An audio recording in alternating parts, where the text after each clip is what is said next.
9টার গাড়ি 11টায় আসে, এমন যদি হয় তাহলে আমাকে দিয়ে ইসলামের কোন প্রেক্ষাপট পূরণ হবে আর আমাকে দিয়ে ইসলামের কত বড় ক্ষতি হয়ে যাবে সেটাকে আমাকে চিন্তা করতে হবে, সেটা আমাকে চিন্তা করে বের করতে হবে। যদি আমি এইটুকুন যদি চিন্তা করে বের করতে না পারি, তাহলে আমার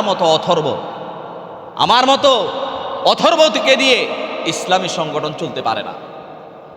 সেজন্য আপনাদের সকলের কাছে উদাত্ত আহ্বান জানাবো, আমার কাছে যখন যেভাবে মেসেজ পৌঁছেছে, আমার দায়িত্ব ছিল বিগত নির্বাচনের পরে হতবা আপনাদের সকলকে নিয়ে এভাবে আর বসা হয়নি, আপনাদের সকলকে নিয়ে এভাবে বসা হয়নি, আপনাদের সকলের কাছে এইভাবে আসার জন্য মেসেজ পৌঁছানো হয়নি।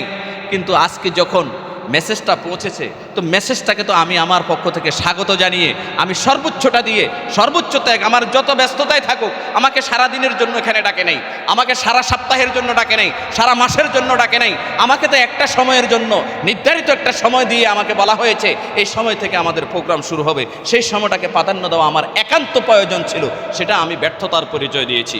আমি আমাদের সকলকে আবারও উদাত্ত আহ্বান জানাবো, আমি আমার এই জায়গা থেকে আমি কি রাইট করছি না রং করছি সেটা বোঝার জন্য যোগ্যতা আমাদের সকলের কমবেশ আছে না নাই?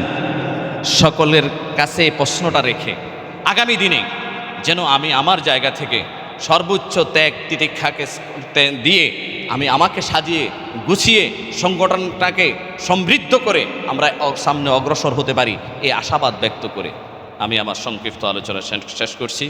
পরিশেষে ঈদের শুভেচ্ছা জেলার পক্ষ থেকে আপনাদেরকে দিয়ে, এবং আপনাদের ঈদের প্রীতি হয়তো বা কারো সাথে, যেটা আমাদের জেলা সেক্রেটারি সাহেব বলেছেন, যে আবার আমাদের আব্দুর রহমান সাহেব বলেছেন যে অনেকেই দেখা গেছে যে আমরা যারা আমাদের সাথে আমাদের কি নেই, তেমন একটা সম্পর্ক নাই, যোগাযোগ নাই, অথচ ঈদ হয়ে গেছে, ঈদের প্রীতিতে আমি আরও কি হব, অগ্রসর হব, আমাকে আরও আনন্দ উৎফুল্লর মাধ্যমে গড়ে উঠব, সেটা করতে পারিনি।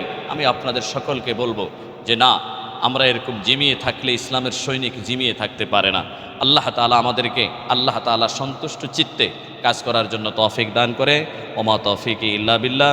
আসসালামু আলাইকুম ওয়া রাহমাতুল্লাহ।